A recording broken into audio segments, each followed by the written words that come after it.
Hello and very good morning to all my dear students आपण पाहत आहे 12वीचं organic chemistry. त्यामध्ये आपलं चालू आहे unit number 15 that is the introduction to polymer chemistry. आज आपण पाहणार आहोत इम्पॉर्टंट पॉलिमर्स. मागच्या लेक्चरमध्ये आपण पाहिलं क्लासिफिकेशन ऑफ पॉलिमर्स, काही इंट्रोडक्शन, 6 प्रकारचं क्लासिफिकेशन पाहिलं. आज आपण काही पॉलिमर्स पाहू, त्यांचं प्रिपरेशन पाहू, प्रॉपर्टीज पाहू, युजेस पाहू. ठीक आहे. तर rubber popularly non as the इलॅस्टोमर्स. म्हणजे काय तर रबर म्हणजे ज्याच्यामध्ये इलॅस्टिक प्रॉपर्टी आहे, जो इलॅस्टिसिटी दाखवतो त्याला आपण काय म्हणतो जनरली रबर. रबर कोणचा तर नॅचरल रबर. नॅचरल रबर म्हणजे कोणचा तर आयसोप्रीन. आयसोप्रीन केमिकल स्ट्रक्चर काय CH2 double bond C that is the CH3 CH and C double bond CH2. This is 2-methyl 1,3-butadiene. 2-methyl 1,3-butadiene. डायन्स दो म्हणजे दोन, इन म्हणजे double bond. 2-methyl 1,3-butadiene. That is the isoprene. Now this is the natural rubber, जो plant पासून extract केला जातो असं समजून घ्या. आता होते असं, हा एक त्याचा मोनोमर आहे. मोनोमर याच्यामध्ये नंबर ऑफ लाखो मॉलिक्युल्स, मग आपण मोनोमर्स म्हणू, link together to form a structure of natural polymer that is the isoprene और 2-methyl 1,3-butadiene. और आता आयसोप्रीन आहे त्याच्यासमोर पॉली लावावं लागेल तुम्हाला. काऊन का मेनी स्ट्रक्चर्स आहे हे इथं आपण पॉली शब्द वापरू. ठीक आहे. पॉली म्हणजे मेनी, पॉली आयसोप्रीन. ओके. हे एक मोनोमर. दुसरा अजून पाहू आपण. नाव CH2 डबल बॉन्ड C, इथं CH3 single bond CH double bond CH2. आता असे n नंबर ऑफ मॉलिक्युल्स असं कन्सिडर करू आपण. 20-30 हजार मॉलिक्युल तर ते बॉर्डर कोणी काढणार नाही. होईल कसं पहा. नाव डबल बॉन्ड शिफ्टिंग आहे फक्त. हा एक मोनोमर झाला, हा दुसरा मोनोमर झाला, तो पण आयसोप्रीनच आहे. याच्यापासून पॉली आयसोप्रीन करायचा तुम्हाला. डबल बॉन्ड हा इथं शिफ्ट होईल, हा ह्या कार्बनच्या दोन कार्बनच्या मध्ये बॉन्ड फॉर्म करून हा इथं होईल आणि हा डबल नेक्स्ट मॉलिक्यूल करेल, तो नेक्स्ट मॉलिक्यूल राहील, तो नेक्स्ट मोनोमर पॉलिमरायझेशन. ठीक आहे. होईल असं का हे कंबाईन स्ट्रक्चर तुम्हाला जॉइंट स्ट्रक्चर मिळेल. नाव CH2. ओके. डबल बॉन्डचं काय झालं सिंगल बॉन्ड, इथं काय CH3. ओके. हा C, हा H, इथं CH2. आता हा CH2 मध्ये हा बॉन्ड फॉर्म झालाय, त्यामुळे इथं मी CH2 लिहितो. CH2 नंतर काय हा C, इथं CH3. ओके. इथं CH आणि इथं CH2 आणि हा डबल तिकडे चालला. मग नाव this is the structure of पॉलीआयसोप्रीन.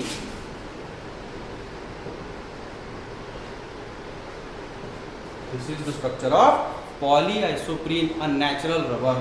आता याची प्रॉपर्टी ठीक आहे, पण 1839 मध्ये अमेरिकेमध्ये गुडियर नावाचे सायंटिस्ट त्यांनी व्हल्कनायझेशन रबरचा शोध लावला. जसं गुडियरचे टायर अजूनही तुम्हाला मार्केटमध्ये मिळतात. मिचलिन, गुडियर हे व्यक्तीचे नाव आहेत, सरनेम्स आहेत. तर व्हल्कनायझेशन रबर हा तर झाला ठीक आहे, नॅचरल रबर आहे, नो डाऊट. पण नॅचरल रबर एवढ्या ताकदवर असतो का, एवढं टेन्साईल स्ट्रेंथ घेतो का, खूप जास्त ताण सहन करतो का, चकाकी त्याची तेवढीच असते का? म्हणून नॅचरल रबरचं व्हल्कनायझेशन त्या काळामध्ये त्यांनी केलं. मग व्हल्कनायझेशन ऑफ रबरमध्ये काय करतात? व्हल्कनायझेशन ऑफ रबरमध्ये नॅचरल रबरला सल्फर सोबत रिॲक्ट करायला लावतात, सल्फर पावडर सोबत 150 डिग्री सेल्सिअस सोबत, आणि सम ॲक्सेलेटर्स म्हणजे तुम्ही एक प्रकारचं कॅटलिस्ट वापरून नॅचरल रबरचं व्हल्कनायझेशन करतात.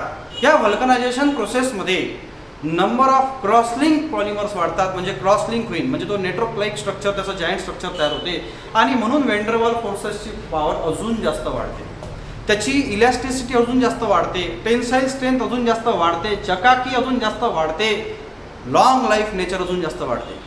हेच व्हल्कनायझेशन रबर जनरलमध्ये काय बोलतात पहा. नॅचरल रबर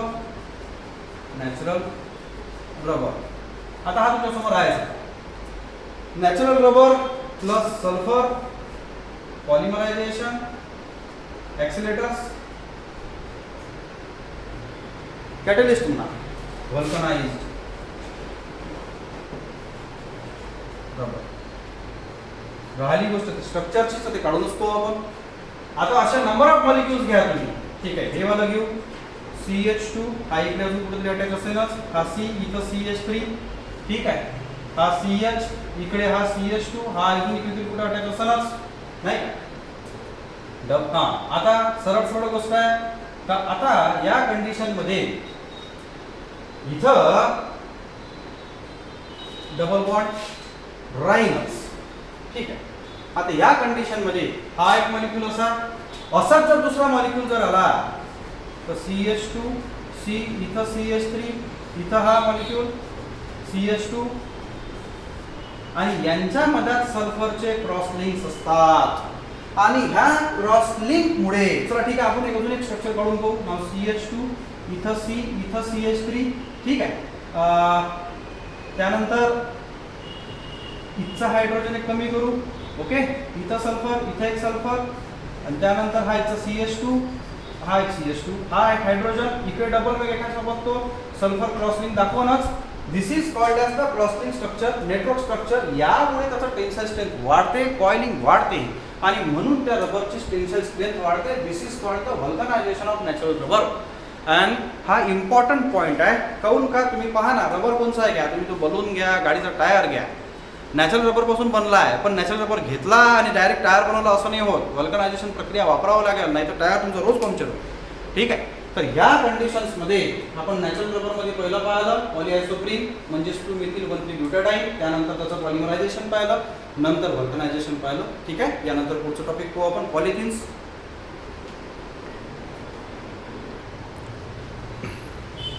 नाव पॉलिथिन नाव आपण खूप वेळा ऐकलाय पाहिलंही आहे पण पॉलिथिनचे प्रकार आहे. फक्त काही त्याची पॉलिथिनची बॅग असते परंतु बाकीचे काही इक्विपमेंट्स बनतात जसं टॉईज बनतात त्याची कॅरिंग बॅग मिळते त्याची पाण्याची बॉटल बनते.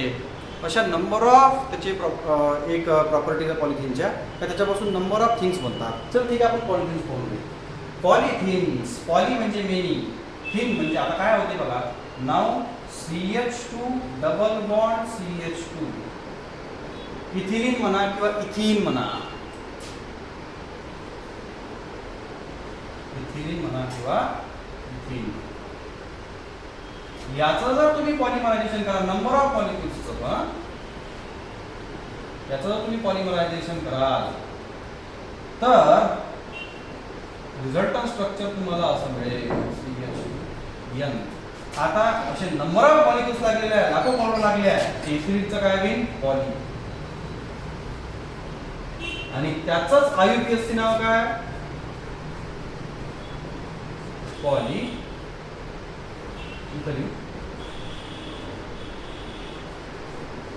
पॉलिथिन त्यालाच पॉलिथिन म्हणा IUPAC नाव त्याचं पॉलिथिन.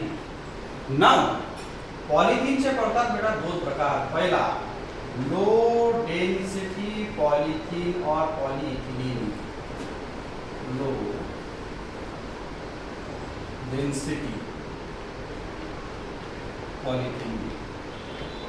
ठीक, प्रिपरेशन नॉर्मल प्रिपरेशन दिलेली आहे जनरल प्रिपरेशन दिलेली आहे. कसं आहे नाव CH2 number of molecules polymerisation मध्ये काय काय लागेल का polymerisation in presence of peroxide trace amount of O2 म्हणजे ऑक्सिजन सुद्धा चालते 1000 ते 2000 ATM एवढं प्रेशर ही साधी गोष्ट नाही आहे आणि 350 ते 550 किंवा 70 केल्विन पर्यंत टेम्परेचर ह्या गोष्टी मेंटेन केल्यानंतर तुम्हाला जे मिळेल CH2 N this is low density polythene और पॉलीइथिलीन. हे N जे लिहितो मी किंवा तुम्ही पॉलिमर मध्ये पाहता हे नंबर ऑफ मॉलिक्युल्स असतात.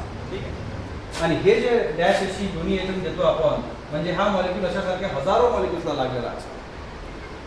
आता सिंपल पॉलिथिन आहे, हा कॅरी बॅग्स बनवण्यासाठी यूज होतात, वॉटर बॉटल बनवण्यासाठी यूज होतात कोणचे, जशी बिस्लरीची बॉटल आहे, ॲक्वापिनाची बॉटल आहे, सिंपल पॉलिथिन असते ते, क्रश करता तुम्ही बॉटल करता, अशा ठिकाणी ती यूज होते.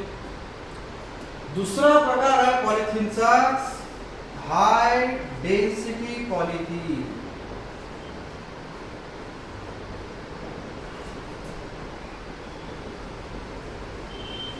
ठीक, हाय डेन्सिटी पॉलिथिन कसं प्रिपेअर होते पाहू. नाव CH2 डबल बॉन्ड CH2, इथं लागते एक catalyst called as the Ziegler Natta catalyst. Polymerisation झिग्लर-नाटा.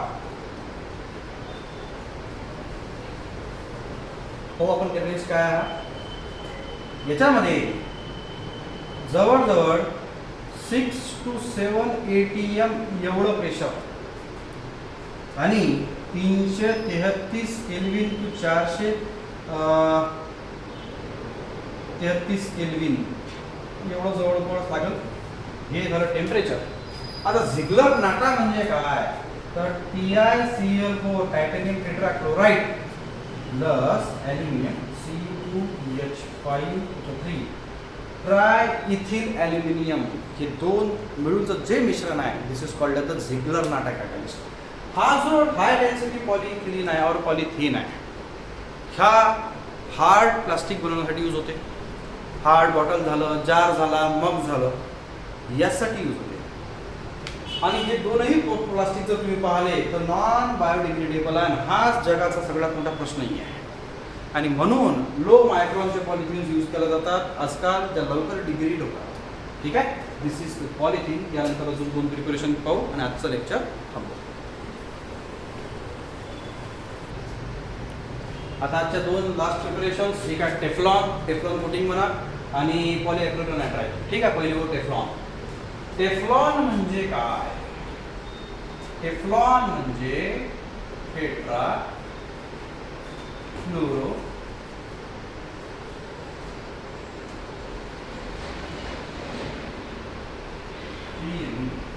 Tetrafluoroethylene आणि त्याच्यासमोर लावायचं पॉली म्हणजे पॉलीटेट्राफ्लोरोइथिलीन म्हणजे टेफ्लॉन. बघू कसं तयार होते. CF2 ठीक आणि इकडे CF2 n number molecules. This is this is tetrafluoroethylene. ठीक आहे, पॉलिमरायझेशन होईल इन प्रेझेन्स ऑफ पेरॉक्साइड. काहीच नाही समजलं पेरॉक्साइड तुम्ही लावून द्यायचं सर. ठीक आहे, आणि n नंबर ऑफ मॉलिक्युल्स मिळाल्यानंतर तुम्हाला ते स्ट्रक्चर मिळेल ते असं. इथे याचं पॉली आणि बाकी जे नाव आहे ते टेट्रा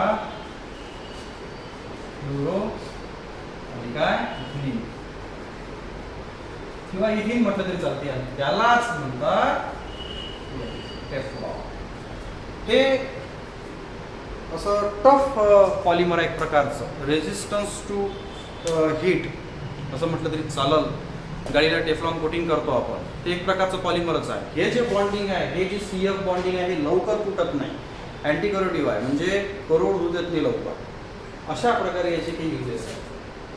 यानंतर आहे पॉलिॲक्रिलाइड, म्हणजे हा एक प्रकारचा व्हिनिल हायलाइट म्हटलं तरी चालवलं. हे कसं होईल, नाव CH2 डबल बॉन्ड CH आणि याला एक लागलेला आहे CN. This is ॲक्रिलोनाइट्राइड.